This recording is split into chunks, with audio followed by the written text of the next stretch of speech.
edition will be coming out around the 15th. And you'll probably have about a week to do that once that comes out. We will be posting it on the Project JD Facebook page, and also look out for an announcement in TBA's email. Today we have Sofia Briones presenting on the beneficial effects of caffeine. She is a first-time presenter, so that means you can ask clarification questions, but nothing like too hard.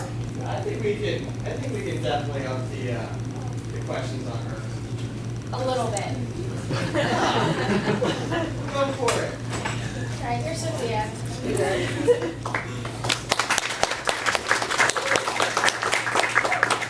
Before I start, I just wanted to say some thank yous to the Journal Club team for helping me prepare this. They do a lot of work to help prepare everybody every week. It's really amazing. Ms. Legerfo for being super helpful with this presentation. Mr. D, of course. And Emily, Tom, and Julie Robinson for actually showing up to this presentation. Okay.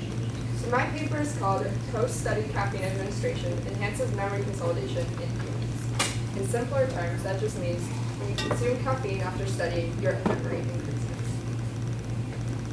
Okay. I want you to take a moment and just reflect upon what you see up here. Just stare at the pictures.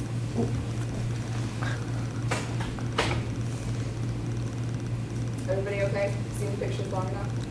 Yeah? Okay. Just keep this in the back of your mind for later on. So caffeine. What do you think of when you hear the word caffeine? I think for most of us, and for myself, I think about coffee. As a student of the school, we have a lot of pressure on us. And sometimes, I think most of the time for myself, I have to stay up really late and I depend on coffee to help me to keep me going. It's also found in tea, energy drinks like Monster and Red Bull, 5-Hour Energy. It can also be found in supplements. What you might not think of is actually caffeine. 90% of North American adults consume caffeine on a daily basis, making it the most widely consumed psychoactive drug throughout the world. And partially it's been unregulated and it's legal. So what really is caffeine? Well, the FDA classifies it as a psychostimulant, which just means that it alters your activity in your central nervous system. So it's a drug. It's naturally occurring in plants, can also be synthetically made, be put into energy drinks and foods. And some of the benefits of it is that it increases your alertness, your arousal, it enhances your attention and your focus, and also reduces distraction. But some bad things happen when you intake too much caffeine. It can cause increased anxiety and depression. It can worsen insomnia. It can slightly increase your blood pressure, also increase your blood sugar levels. And over time, if you consume it enough, you start to become dependent to it and build up a tolerance, which means that you have to take more and more for its effects to actually happen. This makes it extremely addictive, and the withdrawal symptoms of trying to quit caffeine consumption are really, really painful.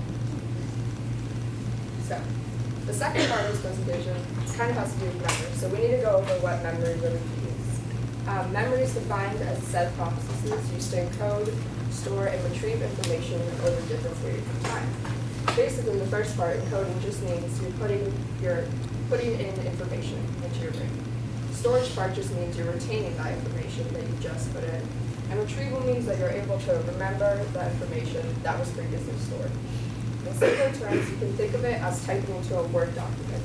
So encoding is you're actually typing your notes into that document. Storage is saving that document onto your desktop, or you can think of it as your brain. And then retrieval is actually opening that document from your desktop later on. So in this study, the researchers looked at two main parts of the memory creating process.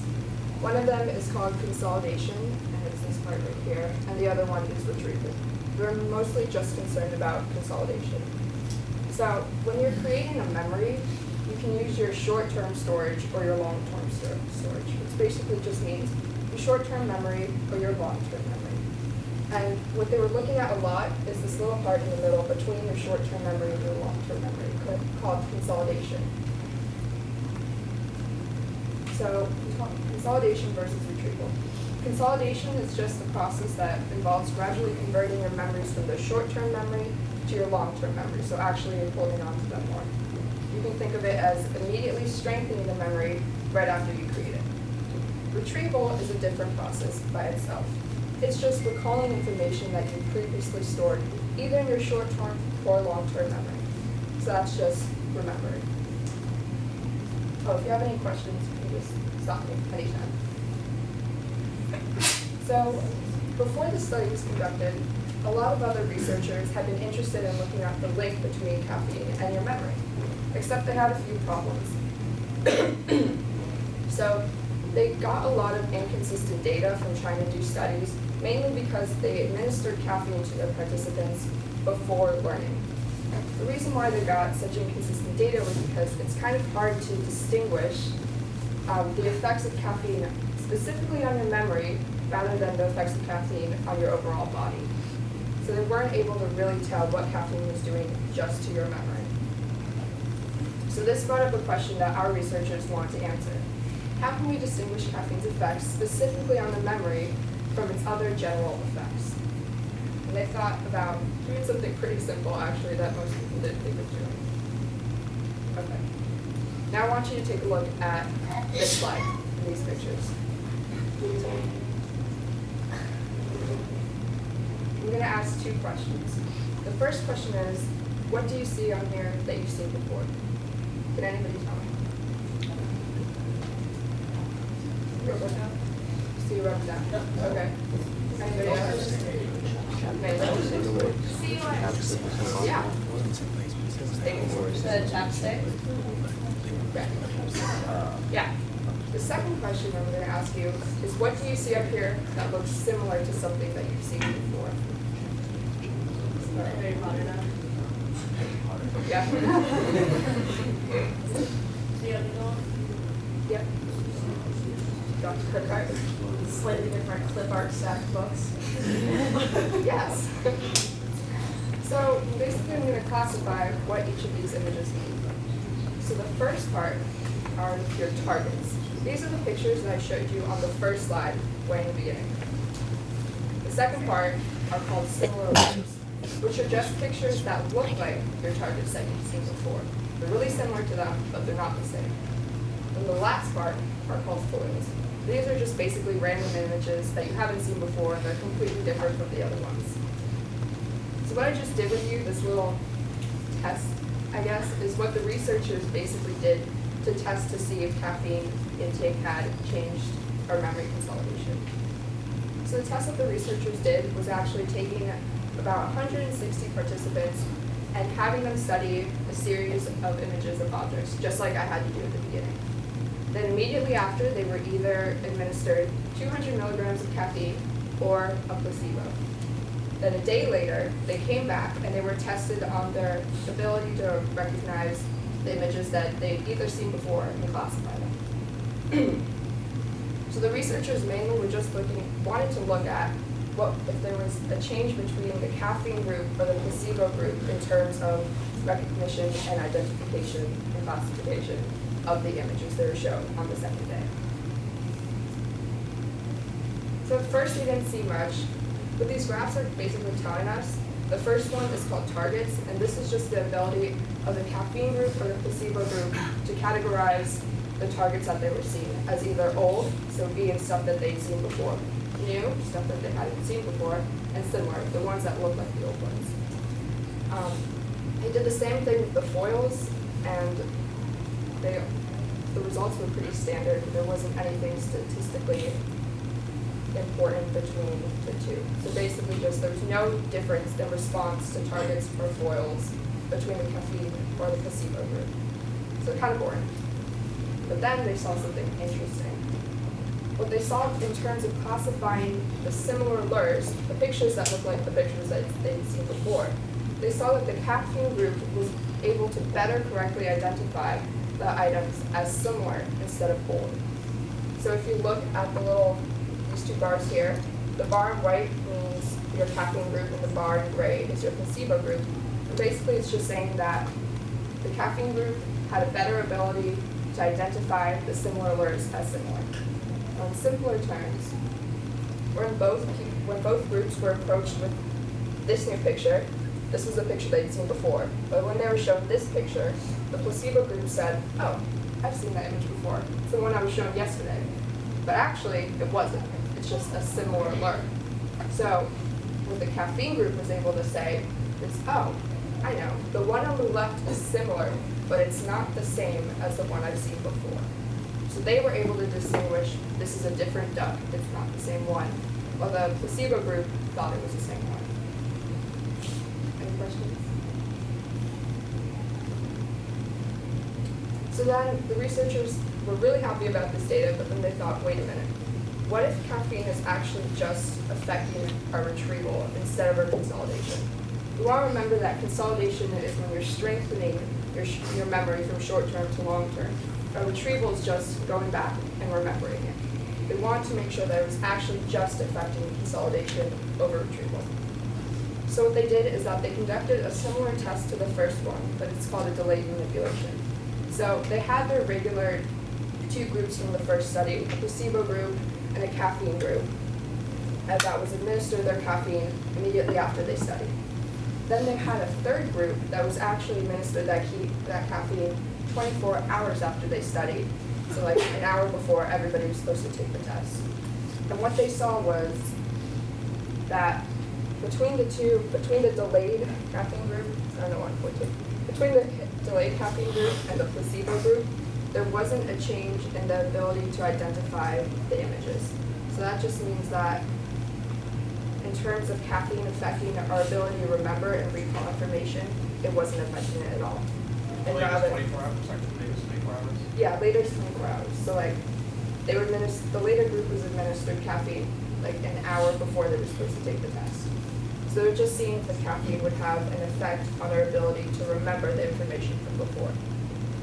If they had seen a change and had the delayed group be close to the same of what the immediate group was, they would have known that caffeine was actually affecting retrieval as well as consolidation, but it wasn't. So this just proves that consolidation is being improved over retrieval. Yes, What was the delay in the previous studies? there wasn't a delay in the previous study. They were all meeting. Yeah, yeah. So the first, Immediate being an hour. Being an hour. yeah, being like immediately after this study. Okay. Is 24 hours, I just don't know, is that what they normally consider the distinction between short-term and long-term memory? Yeah, so, well, for this, Aren't they super I'm not really sure. This is just a study on us, like actual humans, so I'm not sure about how much would be affected. Do you have a question about the credit card? Save it. You sure? It's maybe too much of a challenge question. Do it. Okay, so, I don't know if I just missed something, but, so if the delayed group is the same as the placebo, Yeah. is this placebo after 1 hour or after 24? After 1 hour. Did they compare it to after 24? I mean, like, they have a placebo after Yes. 24, they didn't do that. Okay. So if consolidation wasn't playing a role, they're arguing that the delay would look the same as the immediate. No, if retrieval, wait, can you say that again? So, I guess I'm confused why they would argue that consolidation is being improved if after 24 hours, where you assume that consolidation has been happening, the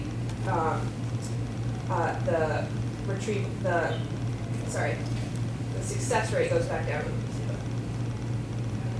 I'm not sure how it separates retrieval and consolidation for me. Oh, okay. It's just, okay. So the placebo group nothing's going on with them. Right. They're not having an increase of consolidation or retrieval. Nothing. They're just, They're right? controls, yeah. So when they administered the caffeine immediately after studying, they had hypothesized that increase in consolidation. And they, right? Yeah. Mm-hmm. And by doing a delayed group, they're just seeing if when you administer the caffeine, because up until then, they had no consolidation because they hadn't intaked anything until Right. an hour before the test. Yeah. And so when they were administered the caffeine 1 hour before the test, they just wanted to see, it's already too late to increase your consolidation. They just wanted to see if it affected your ability to recall the information that you had seen before that wasn't strengthened. Right. So, So they're showing that the non-consolidated memory is better. no, it's worse. It's like, I think I might be being honest on this, I'm not sure. But it seems like if consolidation's being improved, then you expect to see the improvement in the long-term memory. No, No. because consolidation is occurring between the It's immediate and between- the delays. Right. Sorry, it's, Right. So this so is the showing, caffeine's only affecting retrieval and the delay. this is showing their ability to supply correct answers on the test. So the immediate group who received the placebo, or who received the caffeine immediately following their test, increased their ability to respond correctly to the test, which means that they had remembered better which items were not shown. I'm gonna talk to you about this after once my caffeine hits. Okay. okay. Maybe I'll remember a little better. Not me. Okay, so basically, just what they were proving was that consolidation, not retrieval, was being improved. Then they thought, is there an optimal dose? Is there an optimal amount of caffeine we have to intake to get these results? So they did another test, just like the same one, except they had different amounts of caffeine being administered for different groups. So they had the regular placebo group and a 100 milligram group of caffeine, a 200, which is the one they had done in the original study, and a 300 milligram